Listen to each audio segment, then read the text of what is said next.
నమస్తే, welcome to టీ10. Hyderabad లోని ఓ private ఆసుపత్రిలో ఇటీవల కిడ్నీ రాకెట్ వెలుగు చూడటం రాష్ట్రంలో కలకలం రేపింది. ఇంకెన్ని ఆసుపత్రుల్లో ఇలాంటి దందా నడుస్తుందనే అనుమానం వ్యక్తమవుతోంది.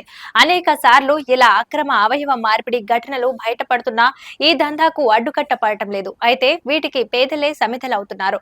ఆర్థిక ఇబ్బందులతో కిడ్నీలు ఇచ్చేందుకు రెడీ అవుతున్నారు.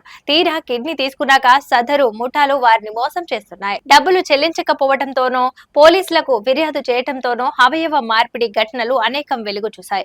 తెలంగాణ, ఆంధ్రప్రదేశ్, తమిళనాడు, కర్ణాటక, ఢిల్లీ ఇలా ప్రతి రాష్ట్రంలోనూ ఇలాంటి శస్త్రచికిత్సలు జరుగుతున్నాయి. అనేక సార్లు ముఠాలు పట్టుబడుతున్నాయి. అంతేకాకుండా కిడ్నీ మార్పిళ్ల కోసము పలువురిని విదేశాలకు పంపిన ఘటనలు సైతం వెలుగు చూశాయి. అయితే అవయవాలు అవసరమున్న వారు, దానం చేయాలనుకునే వారు ముందుగా జీవన్ దాన్ వెబ్సైట్లలో రిజిస్ట్రేషన్ చేయించుకోవాల్సి ఉంటుంది. అయితే ఇక్కడ అవసరమైన వారు ఎక్కువ, దాతలు తక్కువగా ఉంటున్నారు. అవయవాలకు డిమాండ్ పెరగడంతో డబ్బుల ఆశ చూపి అక్రమ మార్గంలో వాటిని పొందేందుకు కొందరు ప్రయత్నాలు చేస్తున్నారు. దీంతో కొందరు ముఠాలుగా ఏర్పడి పేదల ఆర్థిక ఇబ్బందులను ఆసరాగా చేసుకుని వారికి డబ్బుల ఆశ చూపి అవయవ దానానికి ఒప్పిస్తున్నారు. అయితే కిడ్నీ వ్యాధిగ్రస్తుడు కుటుంబ సభ్యులు, సమీప బంధువుల నుంచి కిడ్నీని పొందొచ్చు.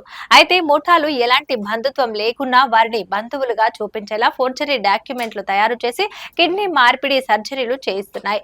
గతంలో కిడ్నీ మార్పిడి శస్త్రచికిత్స కోసం నకిలీ పత్రాలు సృష్టించేందుకు ప్రయత్నిస్తుండగా విజయవాడలోని భవానీపురం తహసీల్దార్ గుర్తించి ఆ దరఖాస్తును తిరస్కరించి పోలీసులకు ఫిర్యాదు చేశారు.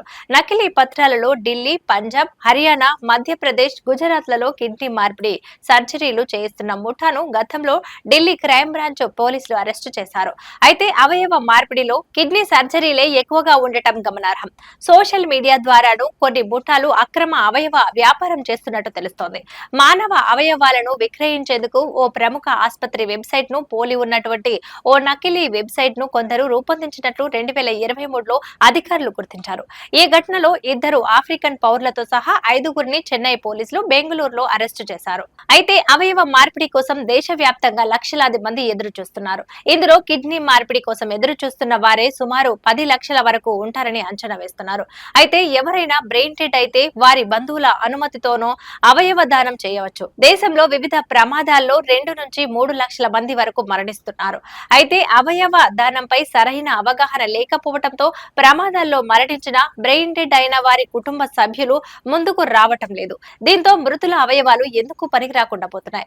నిబంధనలకు విరుద్ధంగా కిడ్నీ ఇచ్చిన వారు, అమర్చుకున్న వారు, సర్జరీ చేసిన వైద్యులు, అవకాశం ఇచ్చిన ఆసుపత్రి మధ్యవర్తులు ఇలా ప్రతి ఒక్కరూ నేరం చేసినట్టేనని వైద్య ఆరోగ్య శాఖ అధికారులు చెబుతున్నారు. అయితే విచారణ, నేర నిరూపణలలో అధికారులు, పోలీసులు విఫలమవుతున్నారనే విమర్శలు ఉన్నాయి. ప్రభుత్వాలు పట్టుబడిన ఆసుపత్రులను సీజ్ చేయడంతో తమ పని అయిపోయినట్టుగా భావించకుండా నిరంతరంగా ప్రైవేటు ఆసుపత్రుల్లో తనిఖీలు చేపట్టి నేరస్తులపై తగు చర్యలు తీసుకోవాలి. ఇది వాటి న్యూస్. చూస్తూనే ఉండండి టీ10.